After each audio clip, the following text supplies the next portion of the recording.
So it's been a minute since I've done a licensed games video, and I really still love them. I still want to talk about them. And today I want to talk about licensed games based on animated series. What's going on, everybody? I'm Jay. Welcome to Square Pegs. As long as I can remember, I have loved cartoons. I've loved things that were on the Disney Channel when I was a kid. I loved Saturday morning cartoons growing up. I still enjoy animated TV shows. Today I want to talk about 10 games based on animated series that I think are fantastic, that I love, that I think you should play. Some of these I've talked about in the past, but that's okay. We're going to talk about them again because good games deserve to be discussed. And we're going to kick things off on the Sega Game Gear, which is not a place I start very often, and that is with Donald Duck in Deep Duck Trouble. Loosely based on the Donald Duck animated shorts from Merry Melodies on the Disney Channel or Disney films back in the 40s and 50s. This is a little bit like those, and it's a little bit like DuckTales, where you're playing as Donald and you're going to a bunch of different various locations. I've talked about the Lucky Dime Caper many times on the channel, and I got Deep Duck Trouble actually in a Video Games Monthly a few months back, and it's just as great as that game is on the Master System. It's just portable now on the Game Gear, and I think that's pretty amazing. If you like Donald, this has all the signature elements. The animation in the game is spectacular. I think the color palette on it is wonderful. It feels like a cartoon just leapt off the screen and into your controller. It's wonderful. And, you know, for someone who is just kind of learning about the Game Gear and having fun discovering the Game Gear as a console, as a handheld, I think this is really amazing to be able to play on that console and play an amazing game like this. There's a really good library on that system, and it's a shame that it's one of those kind of also-rans of handheld gaming, kind of like the Neo Geo Pocket Color, kind of like the Atari Lynx, stuff that just people forget about, and it's a shame because it's really awesome. All right, going now to the NES, and this is, if I'm being honest, probably my favorite animated property of all time. It is something that I collected heavily when I was a kid. I collected the toy line based on this animated series. I collect the newest toy line based on this animated series some 40 years later, and that is G.I. Joe, A Real American Hero on the NES. Essentially, this is a very simple game. It's a side-scrolling shooter, a little bit, I don't want to say it's like Mega Man or Contra, because it's not. It's a little bit more simple than that, but the thing I really like about it is that you have different characters that you're able to choose, different Joes that have different abilities and different powers, and they play a little bit differently, and it's just classic fun. It's a signature NES experience and something that just, I think anyone that has ever played a game on the NES would understand and enjoy. Is it going to break the mold on a lot of things? No, I don't really think it is. I think it's pretty safe in regards to that, and both of them that were on the NES are great, either A Real American Hero or the Atlantis Factor.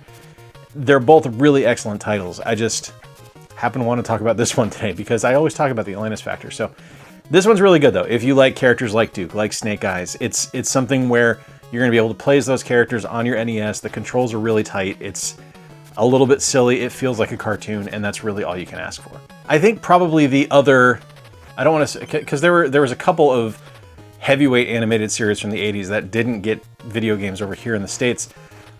Looking at you, He-Man and Thundercats. He-Man and Thundercats. There we are. It's been a day, folks. I'm apparently tired. But He-Man and Thundercats didn't get animated series, but one of the ones that did, or didn't get video games, one of the ones that did was Transformers. And while it took a while for us to get video games based on Transformers here in the States, one that I think is absolutely spectacular and just needs to be played by more people is Transformers Devastation. This is developed by Platinum, so the gameplay is incredibly tight. It's very fast. The visuals in the game are absolutely stunning. It looks incredible. It looks like a G1 cartoon rendered in 3 dimensions and brought to life. It's absolutely fantastic.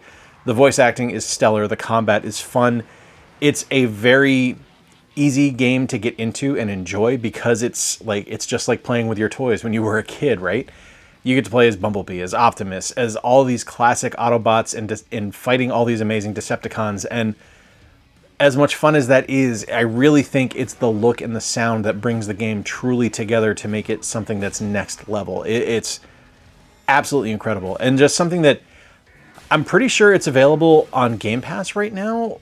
I might be wrong. It might have come back and gone again. I'm not sure. But it's one that when I found it physically, I had to pick it up because being a licensed game, it's one of those games that's going to phase in and out of approvals on digital storefronts. So I would suggest finding that physically and making sure that you have it in your collection if you at all like the Transformers. I'm not even a big Transformers fan, and this is one that I had to have because it's so good. Over to the Game Boy Advance now, and this is an animated series from Disney based on a movie from Disney, and that is Lilo and Stitch. Yeah, the Game Boy Advance games, both the first one and the second one, Hamsterville Havoc, are based on the Lilo and Stitch animated series, which was, I don't want to say it was a step down from the incredible movie, but I mean, it kind of was.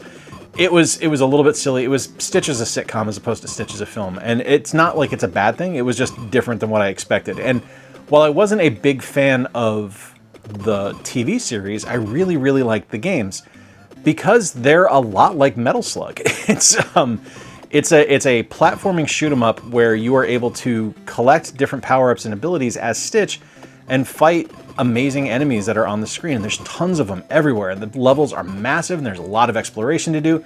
And it's a little bit, it's kind of like Metal Slug, I should say, but it's a little bit more open-ended than that because the levels do a lot of verticality and not just horizontal movement. So you're able to scroll up and down or scale up and down as you're playing. And I think that's pretty clever, and it's different than what you would expect in most shoot 'em ups. And to play as Stitch, having his laser blasters is pretty awesome, right? Like, it's fun.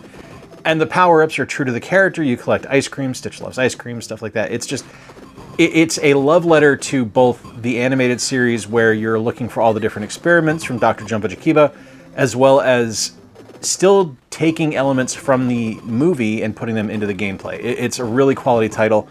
And they can be found really cheap, which I really enjoy. I found both of my copies, both the first one and Lilo and Stitch 2, at the Midwest Gaming Classic a few years ago, and I think I paid $20 for both of them, and it's well worth it. They are absolutely magnificent, and we're getting into convention season. In fact, I will be at the Midwest Gaming Classic this coming weekend in Milwaukee, Wisconsin. You'll find me on the first floor.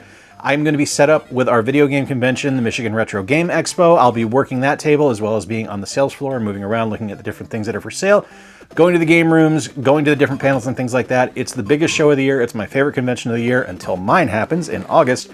And I would love to see you. If you are going to be in Milwaukee, be sure to find me. Next, we're going to stick with Disney, and we're going to look at one that I think is one of the greatest remasters in the history of video games, and that is DuckTales Remastered.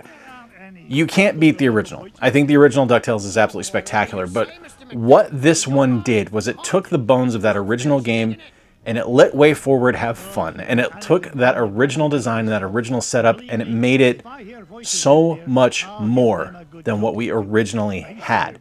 Because it took those core gameplay elements and those level setups and things like that, and it added more to it. Like, you can do the dive into the money pit now, which, I mean, that's all anybody wanted when we had the original DuckTales. It was something that we needed to have. The voice acting from the original animated series is all present in the game, so rather than just reading dialogue, you now have the original actors reprising their roles and playing them in this game, and it's wonderful. The gameplay is still fantastic, and still fun, and fresh, and tight, and it works. It is a perfect remaster. It is exactly what a video game remaster should be, not something from a generation or two ago, but taking something from classic video games and bringing it forward and putting a fresh coat of paint on it to make something that is an absolute masterpiece of a game. That's what you have with DuckTales Remastered. It's brilliant. Everything else on this video is going to be disc-based, just so you're aware, but it's still technically retro because it's pretty much everything Wii U, and well, Wii U was the newest one with DuckTales here. Everything else is now going to be Xbox 360 and back. And this one's a little bit different. It's a little bit, I mean, it's definitely still based on an animated series, and my personal favorite thing from Star Wars is Star Wars The Clone Wars, and you know I love Lego games, and I love this Lego game. This is based on Star Wars The Clone Wars, the animated series that debuted on Cartoon Network, eventually moved on to Disney+, and it tells the story of Ahsoka and Anakin and Obi-Wan and Captain Rex and Yoda. It's just a love letter to that brilliant, amazing, wonderful animated series, and it's in the signature Star Wars Lego gameplay. It's going to feel familiar while still being a little bit different and a little bit more ambitious, and a little bit, it leans heavily into the silliness of what the Lego games are, but it doesn't feel out of place like you get with like something like the Lego Lord of the Rings, where the silliness just feels kind of forced. With this one, because Star Wars The Clone Wars had a little bit of levity to it and was a little bit lighter, it feels almost in place. Like, obviously you're not going to be getting like slapstick comedy or anything like that in Clone Wars, but to see it here while there's still the overall kind of story arc of what's going on with the Clone Wars franchise, it feels like it fits, and I just enjoy it. The gameplay is solid, the character lineup is wonderful, there's a million characters to unlock and play as, and if you are not familiar with the LEGO games, one of the really great things about them is that every character has a unique set of abilities. Now, not unique to like everybody, but certain characters will be shooters and they'll have a grappling hook so they can go higher. Some characters like Yoda are smaller so they can go into vents and things like that. So stuff like that. You know, it's really neat. It's really fun. They're excellent titles, and I, in particular, really, really love this one. And I mean, it's a love letter to the Clone Wars. It's my favorite Star Wars thing ever. Rebels is a close second, but Star Wars The Clone Wars is #1 with a bullet for me. I was gonna talk about The Adventures of Batman and Robin on the Super Nintendo or the Genesis, but I really want to talk about this one because I think this might be my favorite Batman video game based on an animated property, and that is Batman the Brave and the Bold on the Nintendo Wii. I've talked about this video game ad nauseum, so I'm not going to spend a ton of time on it, but if you are looking for something that is a side-scrolling beat-em-up where you can play as Batman or Robin and unlock and use different superheroes from the Batman the animated or from Batman the Brave and the Bold animated series in game, you need this in your life. The 3DS game is also fantastic, for the record, but the Wii game is absolutely superlative. There's voice acting, there's animated sequences, the gameplay loop is wonderful, the combat is fantastic. It's silly, it's irreverent, it's fun, it does not take itself seriously, and that is exactly what it needs to be. Batman the Brave and the Bold was campy. It was basically, what if Batman 66, the Adam West show from the 60s, was an animated series? Diedrich Bader plays Batman, yes, from the Drew Carey show. He's fantastic. He's a wonderful voice actor. The gameplay is magnificent. And another one, developed by WayForward. It's an absolutely spectacular game, and something that I just absolutely love. It's definitely worth checking out. I think I said 3DS earlier. I meant the DS version. There's actually connectivity with the DS version, so play it. It's fantastic. On to the GameCube now, sticking with DC Comics. This is one of my favorite multiplayer experiences on the GameCube, and something that I learned about because of Metal Jesus, and he declared that this one is a hidden gem, and he's absolutely correct, because I never hear anyone talk about it except him and me riding his coattails, and that is Teen Titans. Based on the original Teen Titans animated series on Cartoon Network, not Teen Titans Go, which was the comedy version of it, this one is amazing. This is a fantastic 4-player co-op game, couch co-op, where you're able to play as any of the members of the Titans, and you go through levels, and it's just a little bit X-Men Legends in that regard, but it's more action-oriented and not really a role-playing game. So any of the characters that you play as have different abilities. They're going to have different fighting styles and different kind of like health meters and things like that. And as you go, you're going to pick which one's your favorite. I really enjoy playing as Robin and Beast Boy. Cyborg's also really fun. The girls are great as well, Raven and Starfire.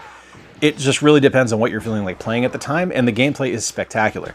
Again, much like Batman the Brave and the Bold, this one has a lot of voice acting in it. The animated sequences are fantastic. The game looks great.